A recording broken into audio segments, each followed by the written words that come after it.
Sejumlah narasumber dan kita langsung saja bergabung ke News Director Berita 1 Media Holdings, Primus Dorimulu. Silakan Primus. Oke, Pak.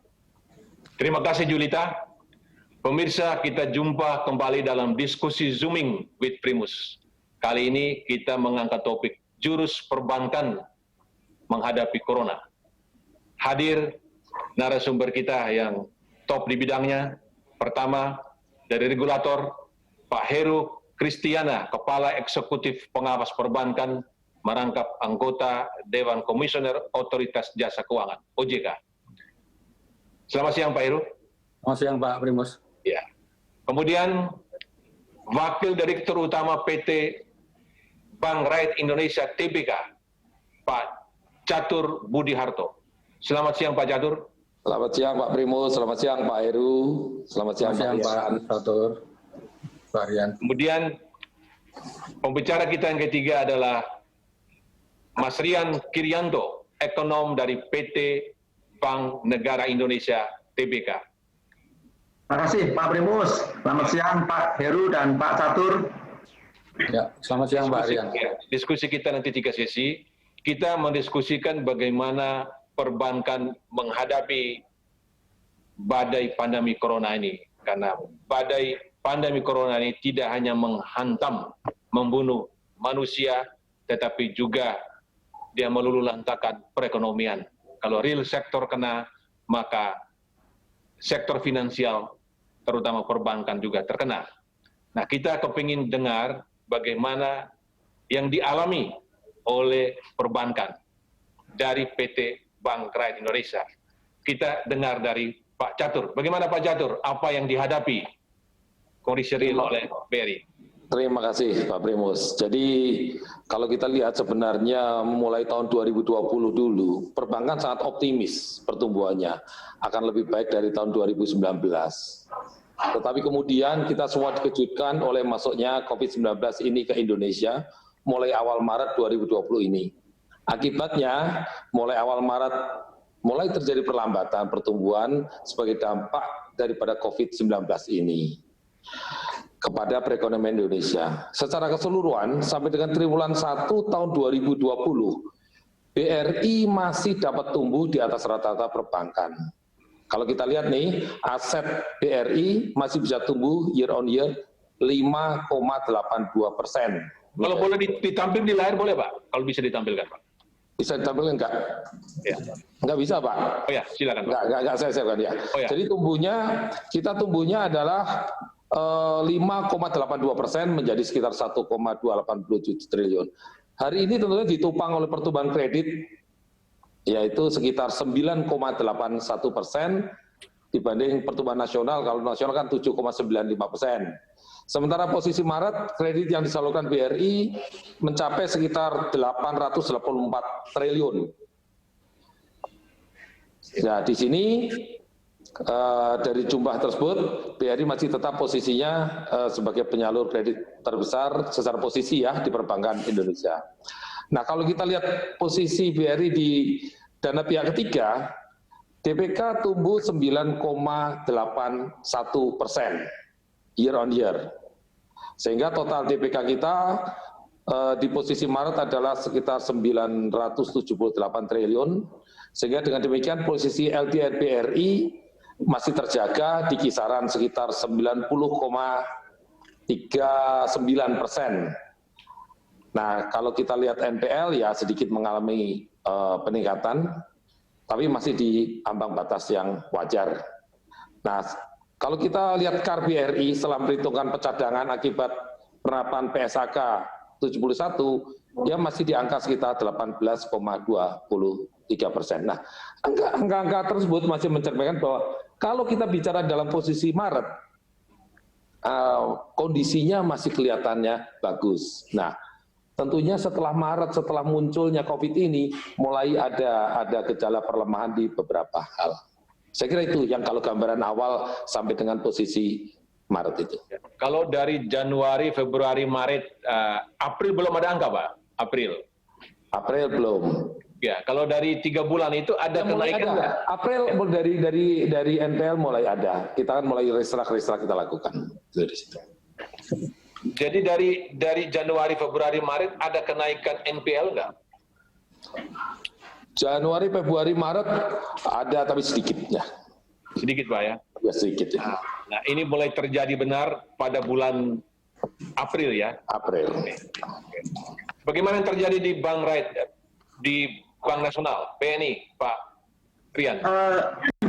Yang terjadi di Bank Negara Indonesia atau BNI kurang lebihnya sama dengan yang terjadi di tetangga kami Bank Rakyat Indonesia. Dari sisi loan growth maupun dari funding growth, kita masih mampu growth, yakni angka indikatif sampai dengan akhir kuartal 1, kita growth more or less masih single digit. Ya. Tapi seperti disampaikan Pak Catur tadi, kita masih bisa tumbuh secara industri sedikit di atas industri. Tapi yang perlu kita tekankan adalah itu adalah angka carry over dari bulan-bulan terakhir di tahun 2019 yang mungkin carry over di tahun awal-awal tahun 2020 yang mana dampak daripada COVID-19 belum kita rasakan bersama. Dan seperti yang disampaikan Pak Catur, hampir pasti outlook perbankan kita nanti di kuartal 2 sampai dengan kuartal 3 saya kira itu juga akan mengalami penurunan dari sisi kualitas, terutama kualitas kredit. Dan ini terindikasi dari mulai naiknya secara industri maupun secara bank per bank, angka non-performing loan, kemudian angka loan at risk. Ya.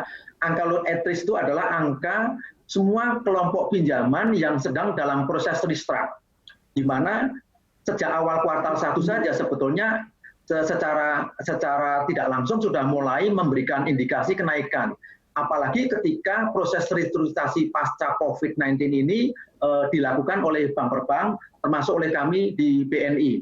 Nah, oleh karena itu sejak Maret yang lalu kami di BNI sudah melakukan semacam preparation untuk kita harus segera menyusun strategi dalam konteks memperbaiki kualitas aset melalui berbagai cara atau strategi yang kemudian pada awal April yang lalu keluarlah peraturan pemerintah pengganti Undang-Undang Nomor 1 Tahun 2020 atau Perpu Nomor 1 Tahun 2020 yang di dalamnya terkandung berbagai policy yang sifatnya relaksasi termasuk di sektor keuangan perbankan. Nah dari situ saya kira bank per bank sudah mulai lebih agresif lagi di dalam melakukan strategi untuk merestruct pinjaman-pinjamannya, baik existing NPL maupun new NPL karena terdampak oleh COVID-19 ini, Pak Primus.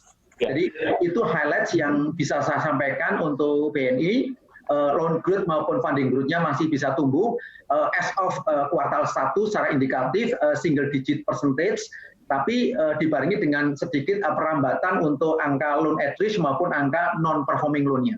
Iya. Anda menyebutkan NPL dan loan at risk, itu loan at risk itu masuk di kolektabilitas mana? 3 atau 2 udah belum dihitung juga?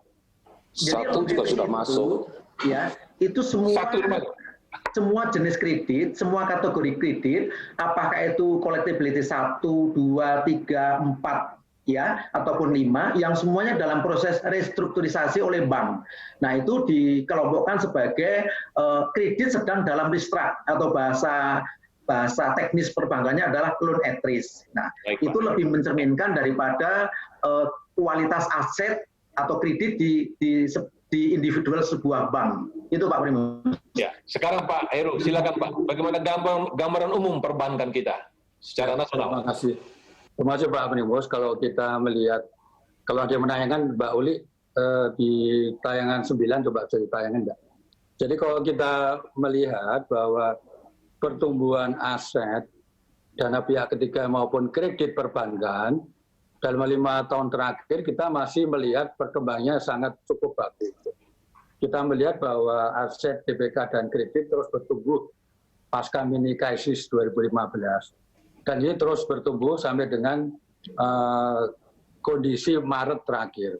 Jadi kita melihat di sini di gambar tayangan ini bahwa kredit, total aset maupun kredit dan DPK masih tumbuh terus sampai dengan posisi Maret. kita melihat memang posisinya ini Pak Primus agak mulai melanding di dalam bulan-bulan berikutnya. Kita lihat Maret mulai agak sedikit melandai. Kemudian bagaimana dengan NPL gross? Kita juga melihat kalau di posisi Februari NPL grossnya 2,79, di posisi Maret sudah mulai turun menjadi 2,77%. Liquidity coverage ratio kita melihat juga sudah mulai melandai juga dan termasuk capital adequacy ratio bank. Nah ini kita mencermati Pak Primus bahwa kondisi perbankan kita ini memang dicermati oleh otoritas sehingga kita memang terutama terkait dengan COVID ini kita memberikan suatu stimulus yang nanti kita akan jelaskan di belakang apa-apa yang dilakukan oleh Jonan. Tentunya tadi Pak Rian mengatakan betul bahwa loan and risk kita ini juga menjadi perhatian karena semua kredit yang NPL ditambah kredit-kredit yang direstru itu namanya loan and risk. Ini menjadi perhatian kita untuk terus kita cermati dari waktu ke waktu. Kami mengharapkan memang terus bahwa dampak COVID ini terus bisa diatasi dan terus melandai kurvanya supaya nanti dampak kepada industri perbankan kita bisa dimitigasi dengan baik. Itu Pak, kira-kira. Ya. Kemudian dari kategori debitor, Pak, yang dari mikro, kecil, menengah atas, ini mana yang sekarang ini mulai terpukul, Pak Heru, secara nasional? Ya, kalau kita lihat dampak COVID ini sebetulnya ke semua sektor hampir ini. Tapi kita melihat yang terutama besar dampaknya, kita melihat di transportasi dan pariwisata. Kita melihat itu dampaknya besar. Kemudian di ekspor-impor. Kemudian di komoditas. Kalau kita lihat bahwa komoditas batu bara kita dan CPO sudah mulai turun, sehingga ini kita memberikan perhatian besar. Jangan sampai itu nanti kalau tidak dimitigasi dengan baik oleh sektor perbankan kita, ini akan juga berdampak kepada NPL di sektor perbankan kita. Ini Pak, kira-kira yang kita perhatikan dengan sangat cermat dari waktu ke waktu. Pemirsa, kami akan kembali setelah jeda berikut. Jangan kemana-mana, karena kita akan membahas tentang restrukturisasi perbankan nasional.